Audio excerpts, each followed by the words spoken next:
So over the last few years, MagMod's been really popular for their modifiers such as the MagSphere and the MagBounce. So how does this new MagBox complement it all? Well, the MagBox is something that our customers have been asking for, you guys have been asking for a number of years, and we're excited to finally bring a fast, easy, and awesome portable, larger light source solution that you can use whether it be out in the field or shooting in studios, doing headshots, all that good stuff. So the nice thing is, again, this is gonna give you a larger light source that you can use on those shoots. And these other tools are still amazing, awesome modifiers.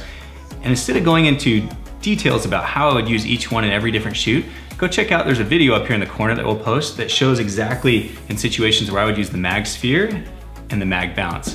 And that should be really helpful.